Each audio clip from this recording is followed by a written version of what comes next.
gosto de compartilhar a palavra aqui também. Antes do sermão, eu queria chamar Cláudio e Ruth. Vem aqui rapidinho. Esse casal maravilhoso. Quantos meses já faz que vocês estão aqui?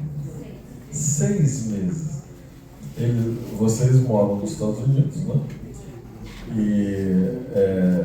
Mas passaram uma temporada aqui no Brasil, e nesses 6 meses, praticamente todo esse tempo, frequentaram aqui com a gente e desenvolveram uma amizade com a igreja. Mas eles vão ter que voltar lá para os Estados Unidos. Cadê o ar?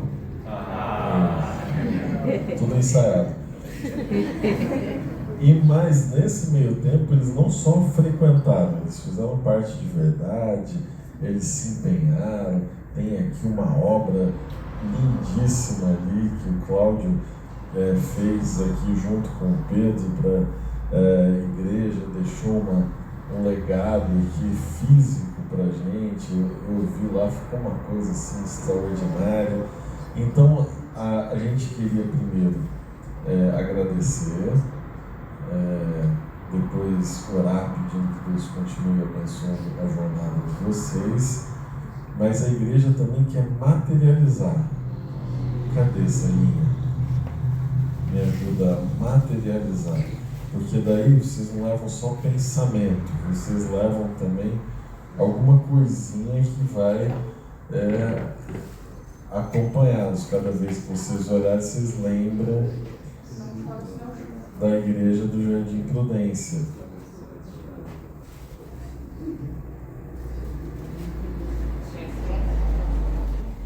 Foto. Diga sábado.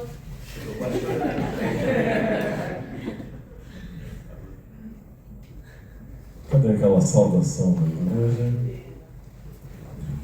Vou orar por vocês. Senhor Pai que estás nos céus, obrigado pela vida do Cláudio, da Ruth. Eles foram um presente para essa igreja no tempo que aqui ficaram. Que eles possam sempre encontrar uma família, uma casa que os acolhe. Nessa nova fase agora de jornada nos Estados Unidos, que o Senhor possa continuar nos acompanhando, que eles possam continuar sendo luz onde estiverem, e que a bênção maior seja uma caminhada rumo aos teus braços de amor. É isso nós te pedimos e muito mais agradecemos por amor em nome de Jesus. Amém. Amém. Deus abençoe vocês, viu? Vocês são muito queridos. Esse é o superpoder do Jardim Prudência, né? Aqui as pessoas são família. Eu escolhi em todos os sermões que eu fizer esse mês aqui com vocês, eu vou tratar de um mesmo assunto, que é o transformados pela graça. Eu estou escrevendo 7 temas desse assunto e vou, todas as vezes que estiver aqui com vocês, vou estar pregando sobre isso. Esse é um assunto para mim muito importante, porque exatamente é a chave, o segredo para a salvação. Todos esses temas serão na abordagem de cartas de Paulo. Então, são várias cartas, então a gente vai passear por essas cartas, sempre cartas de Paulo. O tema de hoje vai ser graça que salva. Então, a primeira abordagem é a graça que salva. Está em Efésios, no capítulo 2. Se você quiser acompanhar na sua Bíblia, nós vamos estudar este capítulo. Eu gosto muito desse capítulo, então ele já apareceu diversas vezes em vários outros sermões.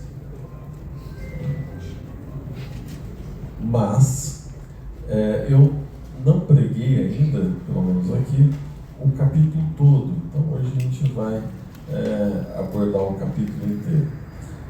Uma novidade que acompanha essa série é que você, toda vez que eu estiver pregando, você vai poder acessar esse QR Code e nele você vai ter a extensão do sermão. Então, o que você acessa aí nessa página? Um texto com 4 parágrafos sobre o sermão. Então, se você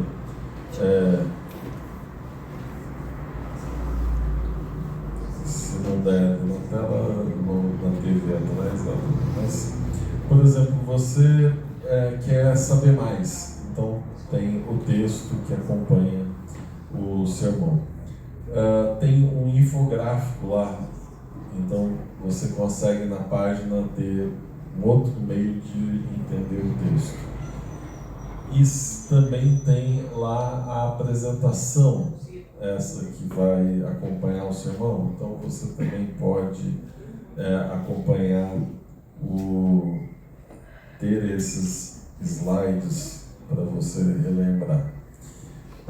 Quando eu pregar em algum lugar que foi transmitido ou gravado, também aparece lá o vídeo para você acompanhar. Então, tem toda uma segunda tela aí para você acompanhar os sermões dessa série. A ideia de hoje é o seguinte: a graça encontra pessoas mortas. É bem radical esse texto, mas ele é extremamente necessário para toda a jornada, para construir o alicerce. A graça encontra pessoas mortas. Então Deus não encontra pessoas doentes. A gente costuma chamar a igreja de hospital, mas na verdade ela está mais para cemitério. A graça encontra pessoas mortas e transforma elas em pessoas vivas. É esse o jeito como Paulo enxerga cada um de nós. E existe uma diferença enorme entre alguém doente e alguém morto. O doente precisa de tratamento, o morto precisa de ressurreição. Nós não precisamos de tratamento, de paliativo, de crescimento, de pequenas mudanças. Nós precisamos de vida nova. É isso que Cristo explicou para Nicodemos: você precisa nascer de novo. Então é radical, não existe eu sou um pouquinho melhor do que eu era ontem. Isso não faz diferença para a sua salvação. Deus não precisa de pessoas boazinhas, Ele precisa de pessoas completamente transformadas, novas. Daí vem o conceito de a graça encontra pessoas mortas. Esse é o resumo da nossa conversa de hoje, e as transforma em vivas. Os versos 1 a 3, você encontra na sua Bíblia. Nós vamos ler: Ele deu vida a vocês. Vocês estão aí, não é? Em Efésios, capítulo 2, versos 1 a 3. Ele deu vida a vocês, que estavam mortos em suas transgressões e pecados, nos quais vocês andaram no passado, segundo a tendência deste mundo. Então, Deus deu vida a vocês, que estavam como? Mortos. Então, o salário do pecado é o que? É a morte. Então, não é uma morte futura, é imediato. Você está morto nas suas transgressões e pecados, nos quais vocês andavam no passado. E agora Paulo vai explicar o que é andar nas transgressões e pecados. Ele diz: segundo a tendência deste mundo. Então vocês andam pensando como mundano, segundo o príncipe da potestade do ar. Então vocês vivem ou estão mortos seguindo ao diabo, aquele que é o príncipe deste mundo, do espírito que agora atua nos filhos da desobediência. Então, como mortos, nós seguimos a tendência do mundo, segundo o inimigo, e com o espírito de desobediência. Entre eles também todos nós andamos no passado, segundo as inclinações da nossa carne, fazendo a vontade da carne e dos pensamentos, e éramos por natureza filhos da ira, como também os demais. Essa é a descrição de Paulo sobre o ser humano. Terrível, certo? Horrível, uma coisa tenebrosa. Mas deixa eu te dar um exemplo de como a gente acha que a gente é assim mesmo. Esse exemplo é um pouco forte, mas enfim, seguindo a ideia de Paulo aqui de falar um pouco mais tenso no início. Por exemplo, é comum o pensamento de que se uma menina estiver passando vestida com pouca roupa na frente de um homem, ela corre o risco de ser atacada. Certo? Os pais, filha, não sai assim de casa. Um inocente de um homem bonzinho, tomado pelos seus instintos, vai te atacar. Certo? Um coitadinho que não sabe o que está fazendo. Esse é o pensamento comum. Por que esse pensamento é comum? Porque nós acreditamos que um homem, ser humano, é tipo um animal, movido pelos seus instintos, ele não pensa. Certo? Então, ele obedece ao seu instinto animalesco de atacar qualquer pessoa que passar na frente dele. É o natural. Então, o ser humano natural, sem Deus, provavelmente é assim. Ele faz o que a carne manda, as inclinações da nossa carne. Então, se eu estou com fome e você tem comida, eu vou lá e pego a sua comida. Esse é um homem natural. Se eu quero alguma coisa, mas não tenho dinheiro, eu roubo. Esse é um homem natural. Certo? Se eu invejo o seu lugar, eu minto, destruo o seu emprego para eu conseguir o seu lugar, puxo o seu tapete. É o homem natural. Assim somos nós, filhos da ira, desobedientes. O meu grande problema não é entender que o ser humano é mau, ou que eu sou mau. Vamos parar de colocar, né, aquele lá fora, né? Vamos para você mal, você aqui, eu, nós, pessoas mortas. Então, eu não tenho problema em entender que eu sou mau, eu sei disso. O meu problema é achar que eu vou continuar sendo esse mesmo ser depois de encontrar Jesus. Esse é o ponto. Toda essa conversa sobre transformados pela graça tem que nos levar ao ponto de mudar a nossa dinâmica na prática. A graça tem que trazer uma nova vida para mim. Eu não posso continuar sendo o homem do passado, na linguagem de Paulo. Então, nós não estávamos apenas espiritualmente fracos, espiritualmente perdidos, precisando de pequenos ajustes. Nós estávamos mortos. E aí as 3 escravidões. Primeiro, escravidão ao mundo. E aí eu falei um pouquinho na escola sabatina. Eu tenho resistência a esse negócio de o mundo é mau, então eu sou uma vítima. Você não é escravo mais do mundo. A escravidão ao inimigo. A escravidão à própria natureza. Então a graça se torna maravilhosa quando compreendemos que a nossa situação é muito grave. E que ela, então, agora tem alternativa para isso. E aonde vem a alternativa? Vem a partir do verso 4. Onde no meio do caos, da podridão do pecado, da desobediência, do ser humano naturalmente animalesco, tem um mas. Efésios no capítulo 2, agora 4 e 5. Mas Deus. A mudança de cena não é uma mudança baseada em você ou em mim. Não é, mas o Mauro ficou bonzinho. Mas o Mauro aprendeu a perdoar. Mas o Mauro estudou as 28 doutrinas e agora é mais bonitinho, mais limpinho, mais cheiroso. Qual é a mudança de morte para a vida? Quem é o personagem dessa mudança?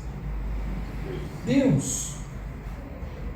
Porque se fosse eu, então não mudaria nada, porque eu sou mau. Mas Deus, Ele. E agora vem as motivações divinas, sendo rico em misericórdia e por causa do seu grande amor com que nos amou, estando nós mortos em nossas transgressões, nos deu vida juntamente com Cristo. E pela graça vocês são o quê? Salvos. Engraçado como a gente tem dificuldade de pronunciar isso, né? Sabe por que a gente tem dificuldade de dizer que nós somos salvos? Porque você continua olhando para você mesmo. Ah, mas pastor, eu ainda... Dá para parar de pensar em você por um instante? Dá para deixar de lado um pouquinho o ego? Eu não me importo com quem você é. Exatamente porque eu já admiti que você é mau. Então, o toque de mudança e a motivação e as credenciais para que você seja diferente não estão em você. Amém. Então agora você pode dizer que pela graça nós estamos Salvos. Você ainda está sem convicção, mas vamos lá. É o filho do sermão, quem sabe eu te convence. Nós estávamos mortos, mas Deus... Nós estávamos sem esperança, mas Deus... Nós não tínhamos solução, mas Deus... Sendo rico em misericórdia, a primeira coisa, Deus tem misericórdia. E misericórdia não um pouquinho, nem suficiente. Ele tem mais do que suficiente. Ele é rico.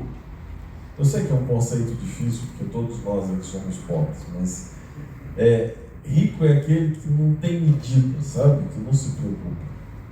A gente, até quando tem um dinheirinho na conta e dá para pagar, a gente não age como rico. Por quê? Porque esse dinheirinho vai acabar, entendeu? Então ele tem limite. Você tem que pensar como alguém que tem um dinheiro que nunca acaba. Impossível. Eu acho difícil.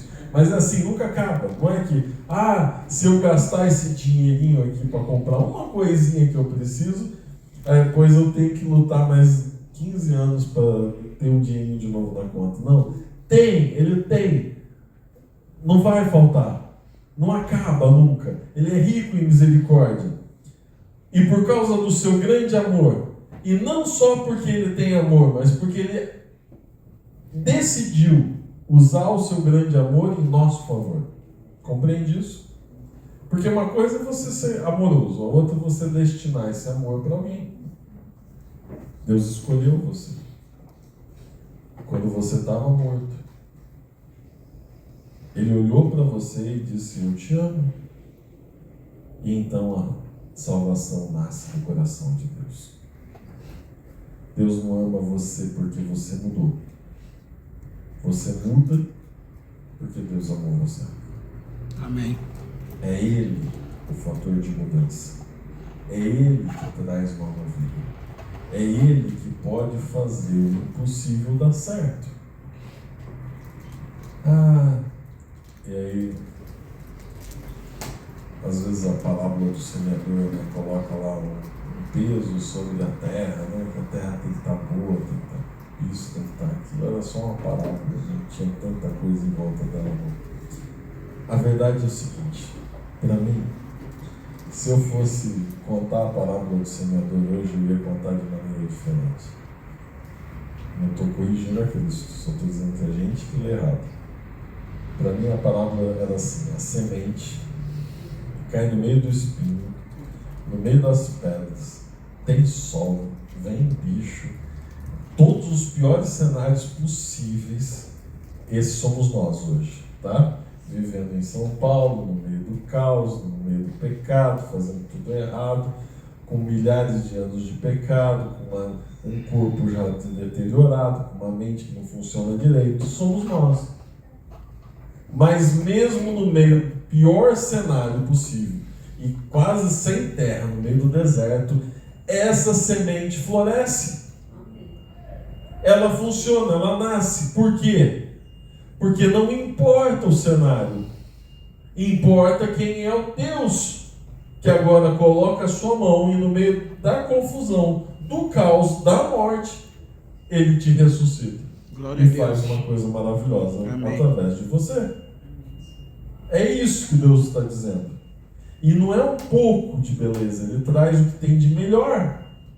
Porque uma nova vida não é um conserto, é novo, é completamente novo.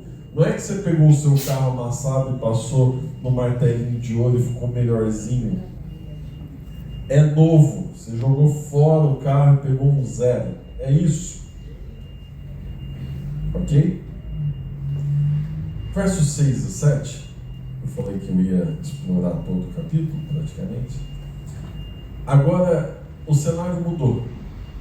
Você começa com a morte, você passa pela mudança, pela nova vida, e agora você já com Cristo, Ele mostra um cenário completamente diferente. Ele diz: agora, juntamente com Ele, nos ressuscitou e com Ele nos fez assentar nas regiões celestiais em Cristo Jesus. O que Deus faz conosco? Ressuscita. Vida nova, completamente novo e diferente. Não é um skincare, não é uma maquiagem. É novo, completamente novo. Você ressuscitado agora tem um lugar na região celestial em Cristo Jesus. Aonde que Cristo se assenta no céu? À direita do Pai. No cantinho, no chão. Qual que é o lugar de Cristo no céu? Trono. E aonde é o seu lugar? Do lado do trono. É lá, junto com Cristo.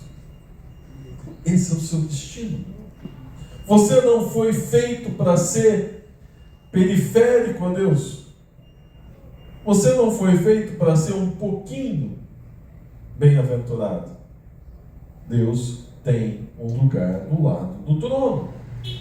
Isso para mostrar nos tempos vindouros a suprema riqueza da sua graça, em bondade para conosco, em Cristo Jesus.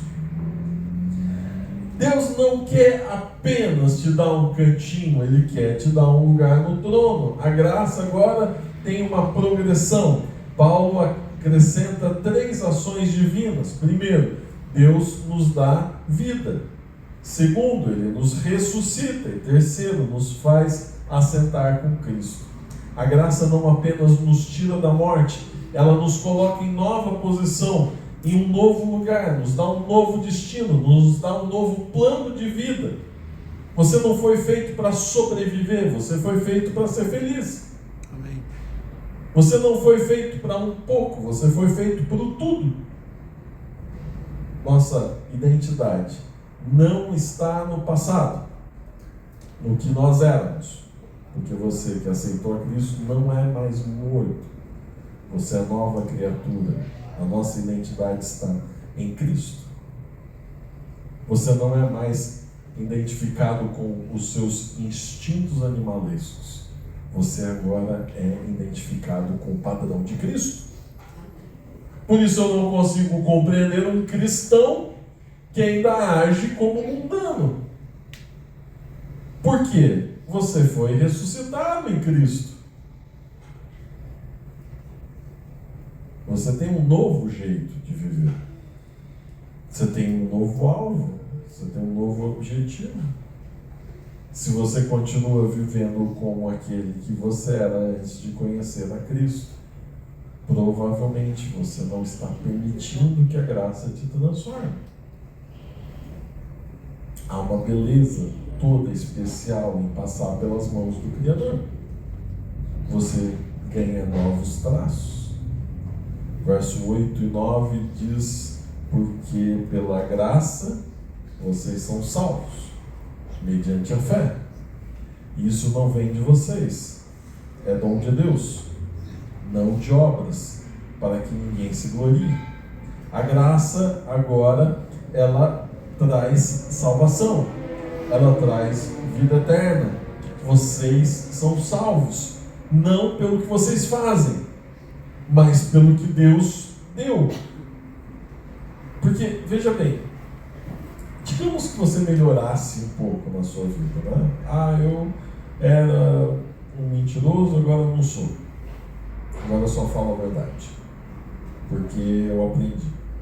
E aí você diz assim, eu estou um pouquinho mais perto do Salvador, porque eu melhorei, porque eu mudei, certo?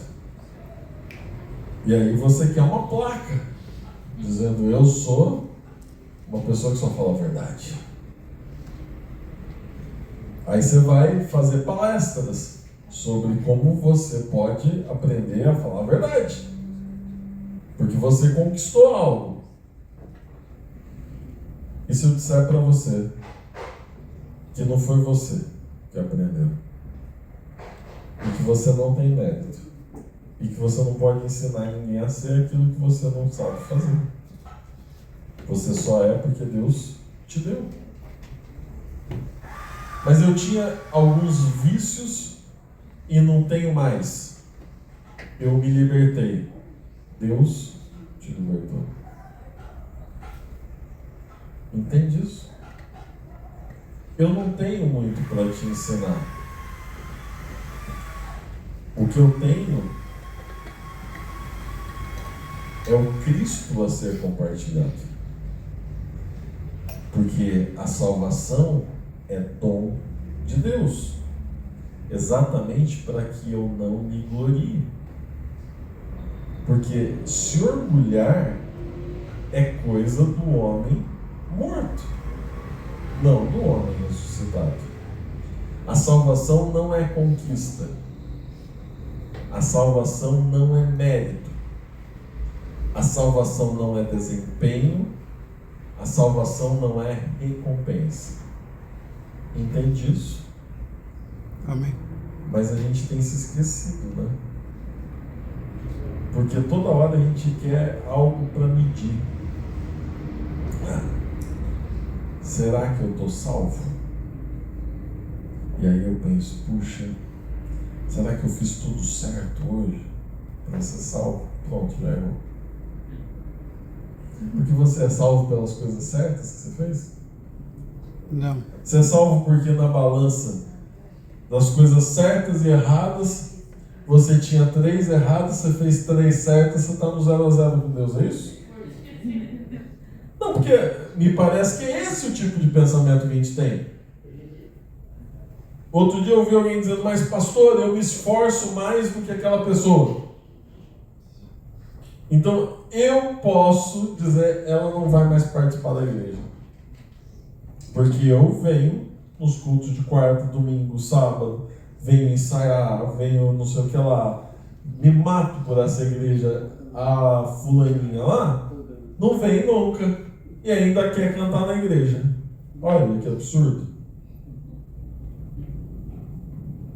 Eu disse, tá, então você quer uma placa pelo seu esforço, porque você é melhor do que o outro. É isso é religião. Isso se resume em religião. Aí alguém sempre termina com aquela frase, mas pastor, igreja não é bagunça. Eu imagino o céu, Deus organizando a fila do céu, porque Deus é o Deus de ordem na cabeça dessas pessoas. Então vamos lá, vamos pôr em ordem. Não merece, não merece, não merece, não merece, acabou a fila. Quem é que vai entrar nesse céu de ordem sendo desordem? Só que eu sou melhor que Deus para colocar uma ordem que Deus não coloca para colocar dentro da igreja. A salvação é dom de Deus. Tudo que recebemos vem da graça. Eu ainda no cenário da entrada no céu, que tanta gente gosta de colocar alguns cenários nisso. Eu não me imagino ninguém chegando no céu e dizendo assim, eu consegui. Você imagina? A pessoa entrou pelo portão do céu e grita assim, eu consegui. Cheguei. venci. Hã? Igual maratonista, né? O maratonista está lá correndo, tal, ele passa pela linha de chegada, venci. Vai chegar no céu e vai dizer, eu venci? Não. Você chega no céu e diz, Cristo conseguiu por mim. É isso que as pessoas que chegam lá dizem. Eu não mereci chegar aqui. Cristo é que fez por mim. É glória a Deus nas alturas. Ele é o Salvador. Não tenho mérito daqui. Aliás, não chega ninguém lá que não entendeu essa verdade. Por isso que eu vou gastar quantos sermões forem necessários para falar sobre isso. Porque essa é a diferença entre aqueles que chegam e os que não chegam.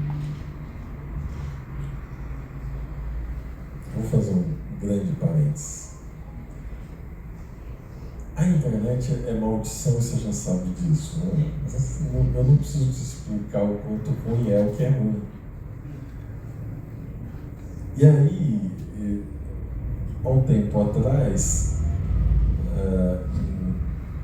gente da outra igreja me mandou mensagem: pastor, tem um pessoal assistindo, é um instituto de agronomia, não sei o que lá, e que fizeram os livros de Ellen White, estão distribuindo. Pastor, olha, o povo está lendo isso. Eu disse,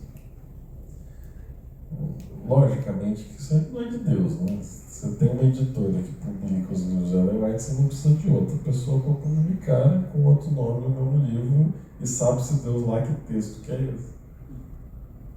Aí essa semana alguém disse: pastor, me mandou um vídeo de um canal do YouTube onde alguém dá um testemunho: eu fui adventista, a igreja adventista é horrível. E a pessoa passa 1h30 falando mal da igreja e dizendo de todos os traumas dela com a igreja, de tudo que está errado na igreja. Meus queridos, eu não preciso falar para vocês que isso está errado, certo? Precisa.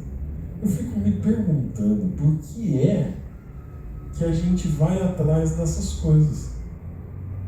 Tem alguma coisa errada. Por que é que eu vou atrás de um monte de vídeo na internet que vai dizer sobre se a minha igreja é boa ou não é boa? Ou se eu vou atrás de um negócio que eu já tenho? Meus queridos, isso é simplesmente não confiar no próprio Salvador. Aliás, eu não sei para que assistir um vídeo sobre alguma coisa. Se você quer ter um relacionamento com Deus e ouvir uma palavra, onde que você assiste? Na igreja. Aqui. Vem cá. Aqui na sua igreja. As pessoas te conhecem. Se você quer saber a verdade, onde você vai? Na Bíblia. Se você quer ouvir lorota, vai para a internet. Aí, se você quer ficção, vai para a internet. Pastor, então é proibido eu assistir? Meus queridos, vocês não são proibidos de nada. Assista o que você quiser. Só saiba que a única maneira de alcançar a salvação não está naquilo que você descobre, aprende, na novidade. Está simplesmente em você abrir o seu coração e deixar que Cristo, através da sua graça, te transforme e te dê salvação. É isso, caminho. Entenda isso. Não é você que constrói o caminho, é Cristo. Permita, deixa, para dessa conversa. Pastor, mas você viu que saiu na internet sobre o que está acontecendo no mundo e como as profecias estão se cumprindo? Mas é sério que você precisa realmente saber que o mundo está acabando? Não está óbvio? Você viveu aonde esses anos todos, né? Você não viveu uma pandemia há pouco tempo, você não vive no mundo em guerra desde que você nasceu. É sério que você se assustou agora com um pregador que fala errado na internet, que não conhece os textos bíblicos e começa a falar sobre conspirações, e aí você se apaixonou pela volta de Jesus? É sério isso? Não, né? Por favor. Por favor. É óbvio, o mundo está acabando. Então, se o mundo está acabando, o que você vai fazer? Você vai tentar entender se o mundo vai acabar agora ou daqui um dia, é isso? Você vai gastar a sua energia para saber se o decreto dominical vai sair hoje ou daqui uma semana. É isso. Porque você vai convencer todo mundo no planeta a fazer ou não fazer. Porque você vai guardar dinheiro e aí você vai resolver o problema. Porque você vai achar uma propriedade no planeta que não tem um satélite que sobrevoa e que sabe o que existe lá. Porque você vai resolver o problema. Entende o que eu estou dizendo? Você não vai resolver problema nenhum. Então o que você tem que fazer hoje, quando você tem tempo? Achar a solução. E quem é a solução? Jesus. Cristo. Se entrega logo, deixa Ele fazer a obra em você. Para de gastar tempo com coisas que não fazem sentido. Investe seu tempo em abrir o seu coração, em ler a palavra, em se comprometer, em pedir perdão pelos seus pecados, em se entregar completamente a Cristo, em amar os outros, compartilhar essa mensagem, dizer para os outros que Cristo tem salvação para você. E ela é pela graça, não pelas suas obras. E para de fazer obras inúteis. Se quer realmente fazer a diferença, começa a trabalhar pelo bem dos outros e não contra os outros. Eu disse que o parênteses era bom, fechei. Verso 10. Essa ideia agora de obra, de fruto, fica clara no verso 10. Pois somos feitura dele. Então quem nos fez foi Deus. Criados em Cristo Jesus. Então o nosso Criador, Cristo, para boas obras, as quais Deus de antemão preparou para que andássemos nelas. Deus espera sim mudança de vida. Se você ressuscitou, você precisa ser nova criatura. Ele espera sim que você tenha hábitos diferentes, que você fale de maneira diferente, que você se porte de maneira diferente. E a igreja é o fiscal disso? De forma alguma. Ninguém é o fiscal. Esse é um papo entre você e Deus. Porque eu não quero que você disfarce, eu quero que você produza frutos. E por isso que nos versos anteriores, Paulo deixou claro que as obras não procedem de nós. E aqui agora a analogia da árvore frutífera. Você não primeiro colhe, eu vou falar maçã, ali está alguma coisa cítrica, mas porque senão eu podia falar vários nomes de fruta e você ia achar que é outra ainda, né? Bergamota, mexerica, pode ser qualquer dessas vertentes, mas digamos que seja uma maçã. Então você pega a maçã e você diz assim: maçã, você vai agora fazer o ramo, o caule e as raízes. É isso que a gente faz? É assim que começa o processo?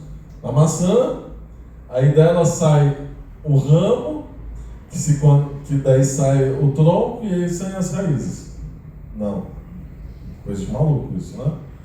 Então, primeiro vem a semente, sai lá as raízes, vai crescendo, vai se desenvolvendo e depois, por último, às vezes demoram anos, vem o fruto. Essa é a lógica? Sim. Então por que você quer o fruto sem ter a raiz na sua vida?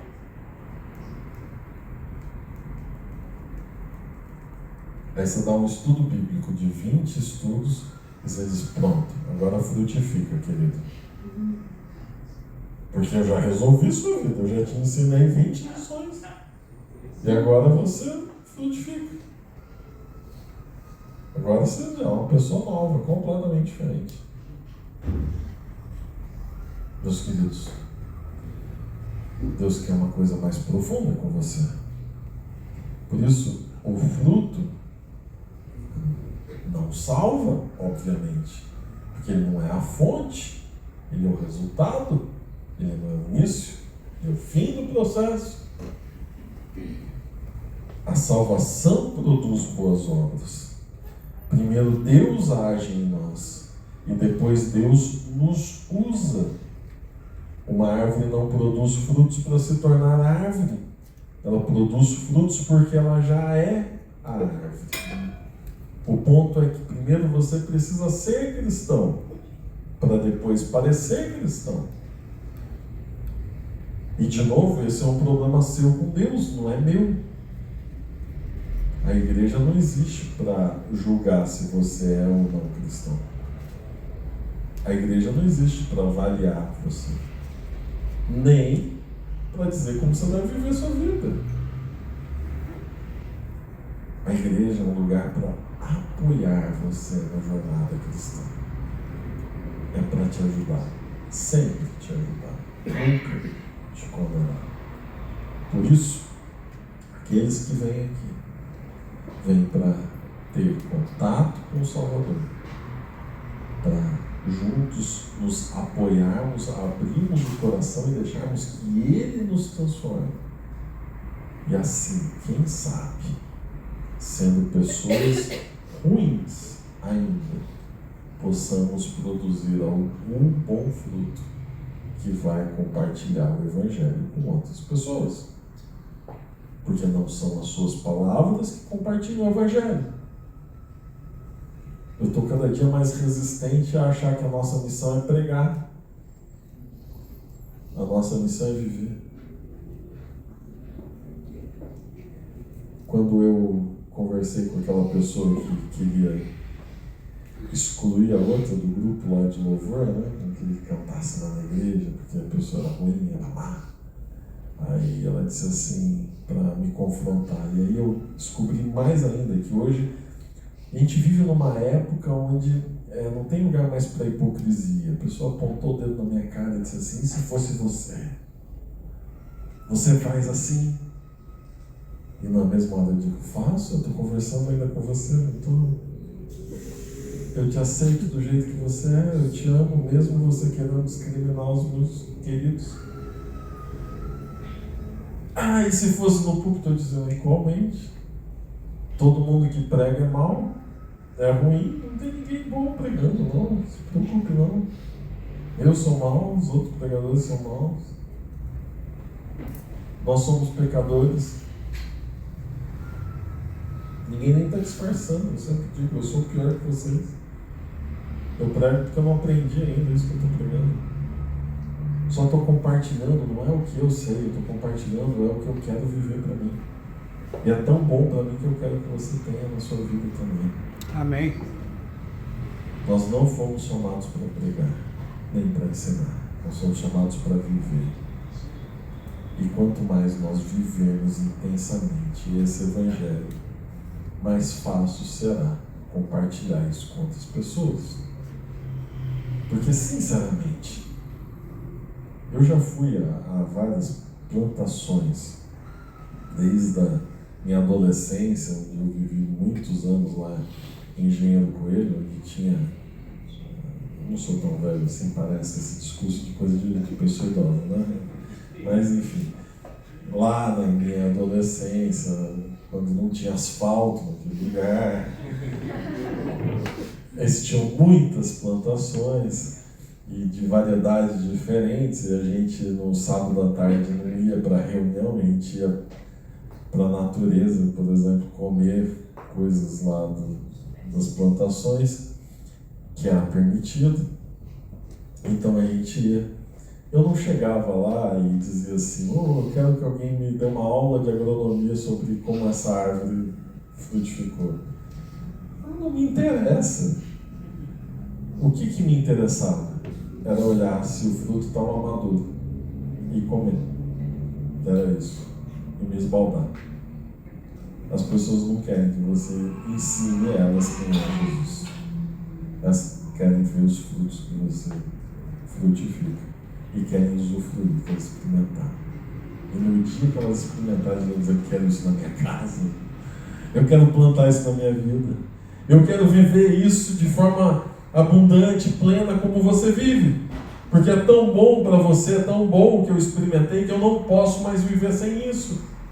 Isso é a ressurreição que a graça tem disponível para você. Resumindo, Paulo começa então com um cenário de cemitério espiritual, pessoas mortas, sem esperança e sem vida. Mas aí aparecem as palavras mais Deus e tudo muda. Ele nos deu vida, Ele nos ressuscitou, Ele nos salvou pela graça, nos transformou para uma nova vida. Talvez você tenha passado a vida tentando merecer o amor de Deus, mas Efésios 2 ensina algo libertador. Você não precisa conquistar a graça. Você precisa recebê-la, porque a graça não é uma recompensa para quem conseguiu. É um presente para quem reconhece que precisa de Deus. Finalmente, a graça não encontra pessoas boas. Ela transforma pessoas mortas em pessoas vivas, porque Deus é rico em misericórdia, grande em amor e decidiu te amar. Amém. É isso que você quer para a sua vida. Sim. Glória a Deus. Aceita esse convite, esse chamado. Então deixe que Deus faça a diferença na sua vida. Eu gostaria de orar com você. Assim como você está, não sei se tem mais uma música. Mas depois da oração, obrigado, Radassa. Foi uma alegria te ver aqui hoje. Vamos orar. Senhor Pai que estás nos céus, obrigado. Porque nesta manhã, ao abrirmos a Tua Palavra, nós encontramos uma mensagem em Efésios, no capítulo 2, que é transformadora, que é segura, que nos leva para um caminho de liberdade e felicidade. Por favor, hoje nos abençoe. Nos traga essa certeza, nos traga essa mudança, nos reaviva, nos ressuscita, que não sejamos mais aquela pessoa morta espiritualmente, mas que possamos frutificar, possamos compartilhar o Teu amor, misericórdia e perdão com outras pessoas, e finalmente que possamos Te encontrar naquele dia, glorificar o Teu nome pelo que o Senhor fez por nós, hoje e sempre. Que a Tua salvação habite neste lugar. É isso que nós te pedimos e agradecemos por amor em nome de Jesus. Amém.